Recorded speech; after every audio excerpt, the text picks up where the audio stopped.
Hi, fourth grade. It's Mrs. Smith again. I'm going to be reading The Wild Robot Escapes by Peter Brown.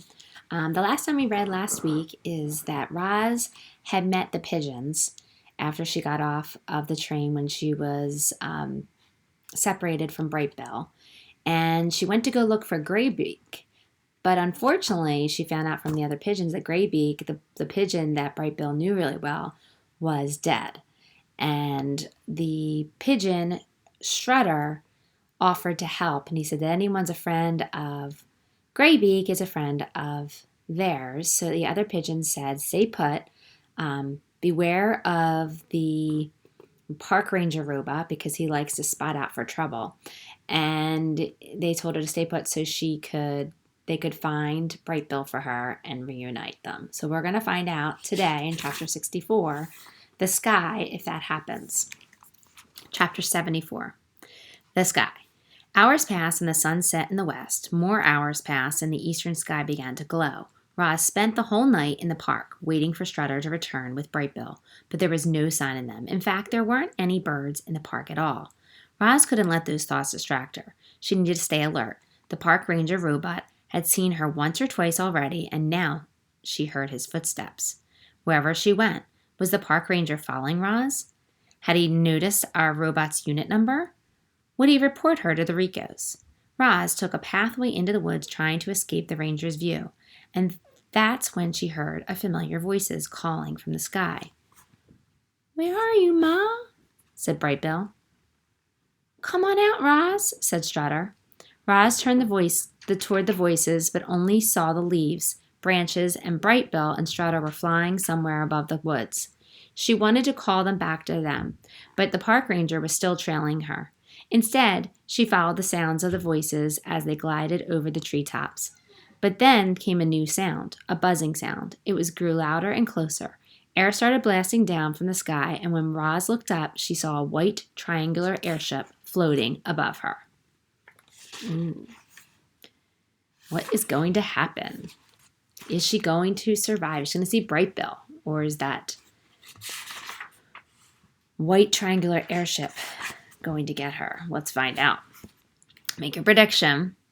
The next chapter is called Chapter 75, The Ricos.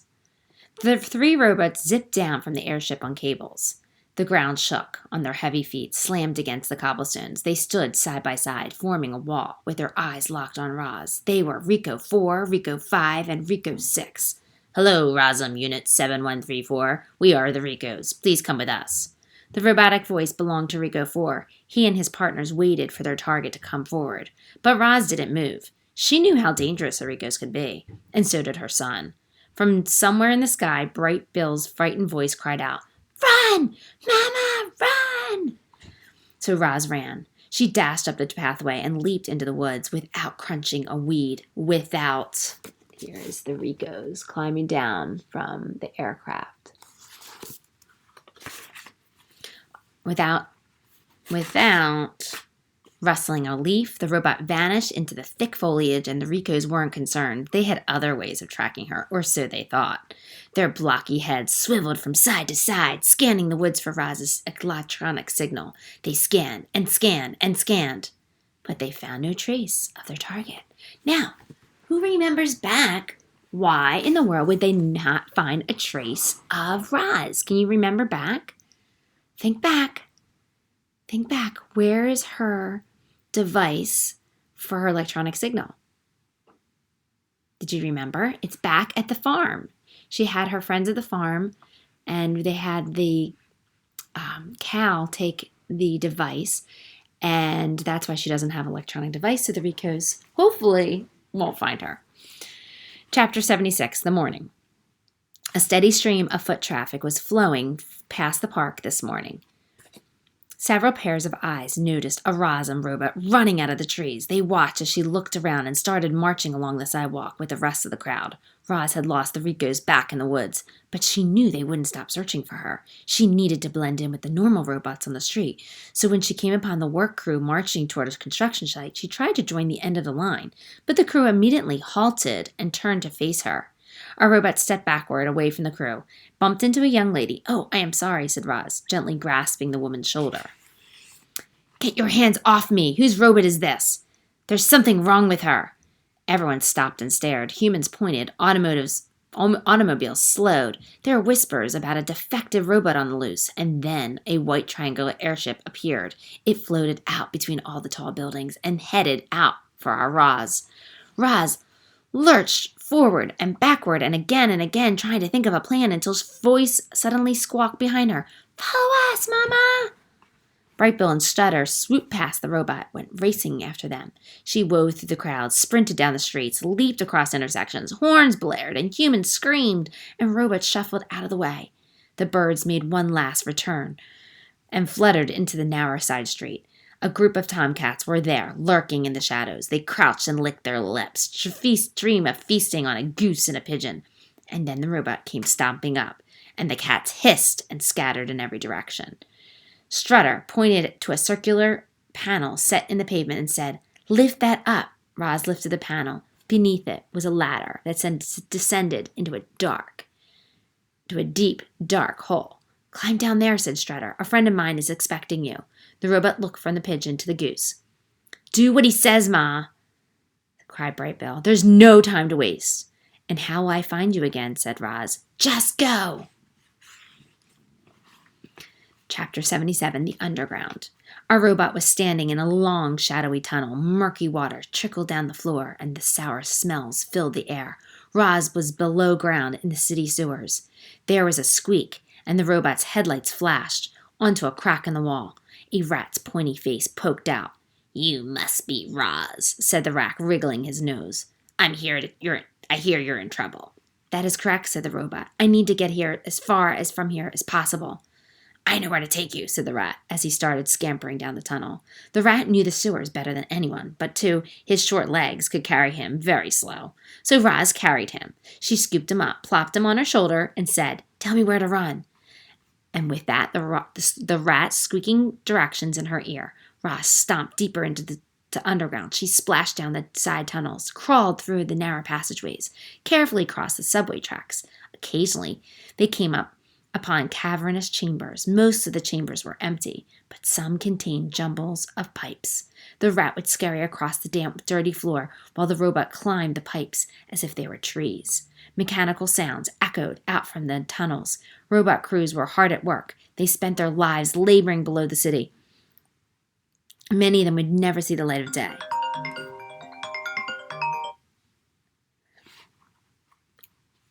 Sorry, boys and girls.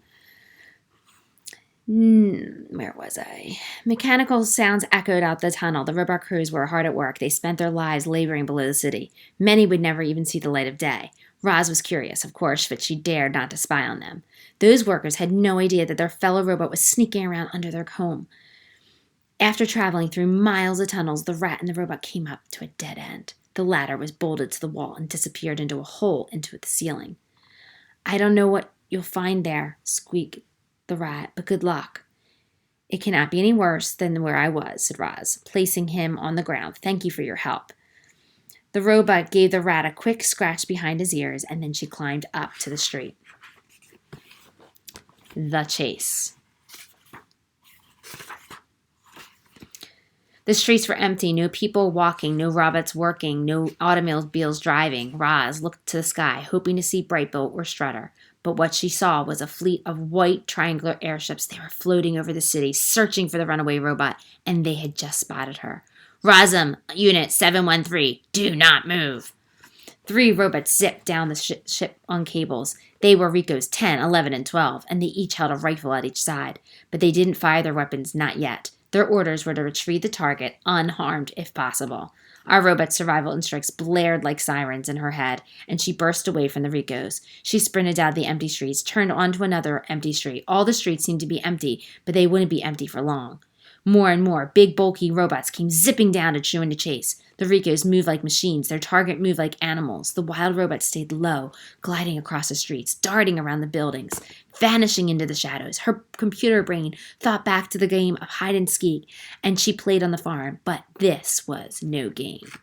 Roz never had gone into an alley. She was halfway through it when the Ricos appeared at both ends.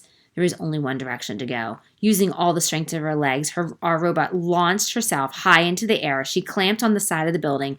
Frightened faces peered out of the windows, but Roz didn't want to be frightened anyone. She just wanted to go home. The robot launched herself across the alley and clamped upon the opposite building. Back and forth she went, leaping between the buildings, flying, climbing higher and higher, until she landed on a flat, lofty rooftop. The sky was filled with white airships. All at once, these ships turned toward Roz. The engines buzzed as they closed in on our robot.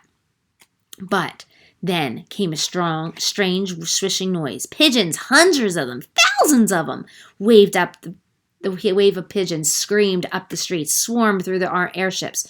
Strutter had rallied to her friends in every corner of the city. They had always hated airships, buzzing loudly across the skies, forcing the birds to fly low. And now the city's worth of pigeons were finally unleashing their anger.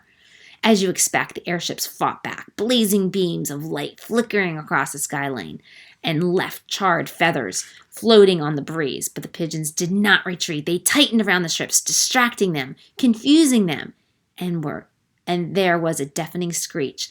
Little bodies fell, and the ship spiraled out of sight, leaving a trail of smoke behind it. Roz watched in horror as more pigeons and ships went down. She hollered for the birds to fly away, but they were lost in the fighting frenzy. Heavy feet thumped onto the roof. Rosum Unit 7134, do not move. Roz didn't look. She ran from the voice, leaped to the next rooftop, and kept on running. Our robot leapt from rooftop, and then down to the lower one. Up and down she went, leaping from building to building. Footsteps thundered behind her, but still the Ricos did not fire their rifles. Mama, I'm here! Brightbill swooped alongside his mother as she ran. What should we do? Brightbill, you must fly to safety, hollered Roz. It was too dangerous up here. And then a softer voice from the rooftop said, I cannot escape. No, Mama! You've come this far. Don't give up. Take a look at the picture of Roz jumping from building to building. But Roz was finished running. She slowed to a stop to the edge of the rooftop. The goose fluttered into her arms, and our friends held each other close. You have been such a good son, said Roz. You have saved my life so many times, but now you must save yourself and go on without me. Will I see you again, said Brightbill, wiping his eyes. I don't think so, said Roz. They said they still had so much to say to each other. There simply wasn't any more time, so they said the only words that really mattered. I love you, Mama. I love you, son. Airships circled above. Ricos dropped from the rooftops. Rifles pointed at our robot. A voice boomed, Rosum, Unit 7134, do not move! But Roz did move. She heaved her son toward the sky so that he could fly to safety, and in an instant, a trigger was pulled. A blazing beam of light flashed onto the robot's legs. Damage sensors flared as the leg turned bright orange and melted away. Poor Roz tried to keep her balance, but she was already toppling backward off the rooftop. She seemed to hang in the air, sparkling sunlight, and then she fell. Down, down, down, down to the street below. As Roz was falling, she took one last look at Brightbill soaring in the sky above her. She watched him get smaller and smaller. Then everything suddenly went dark. I hope you enjoyed this chapter.